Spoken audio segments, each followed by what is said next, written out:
நகைகளை பிடிக்காதவங்க யார் இருப்பாங்க? நகைகள்ல பெண்களுக்கு தங்கம் ரொம்ப பிடிக்கும் அப்படின்னாலும் வெள்ளி பொருட்களையும் அவங்க அணிய மறக்கிறதும் இல்ல. சோ அப்படி வெள்ளி நகைகள் அணியறதால உண்டாகிற ஆச்சரியமான நன்மைகள் என்ன அப்படிங்கறத பார்க்கலாம். நகைகள் அணியறது நம்மளோட பாரம்பரியத்துல முக்கிய இடத்தை பிடிச்சிருக்கு. உடலோட சில முக்கிய பகுதிகளுக்குன்னு தனித்தனியா நகைகள் இருக்கு. இவை அழகுக்கு மட்டும் இல்லாம ஆரோக்கியத்துக்காகவும் அணியப்படுது. அந்த வகையில வெள்ளி நகைகள் அணியறதால ஏற்படுற நன்மைகளை இப்ப பார்க்கலாம். நகைகள் அணியறது மூலமா நம்ம உடம்புல முக்கிய வர்ம புள்ளிகளை தூண்டி நம்மளோட உடம்புல இருக்கிற ஒவ்வொரு உறுப்புகளையும் பராமரிக்குது.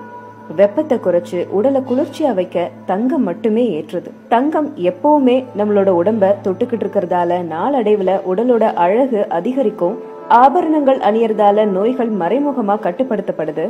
தங்கம் மட்டுமில்லாம வெள்ளி, முத்து, பவளம் இந்த மாதிரி நகைகளை அணியறதாலையும் நன்மைகள் ஏற்படுது. எல்லா நகைகளையும் தங்கத்துல அணியிற நாம கொலுசை மட்டும் தங்கத்துல அணியறது இல்ல.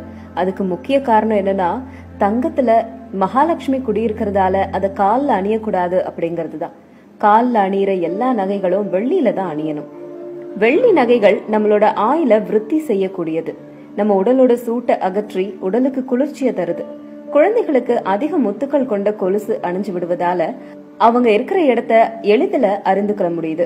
வெள்ளி கொலுசு குதிகால் நரம்ப தொட்டுக்கிட்டு இருக்கிறதால குதிகால் பின் நரம்பு வழியா மூளைக்கு போற உணர்ச்சிகளை குறைத்து கட்டுப்படுத்துது.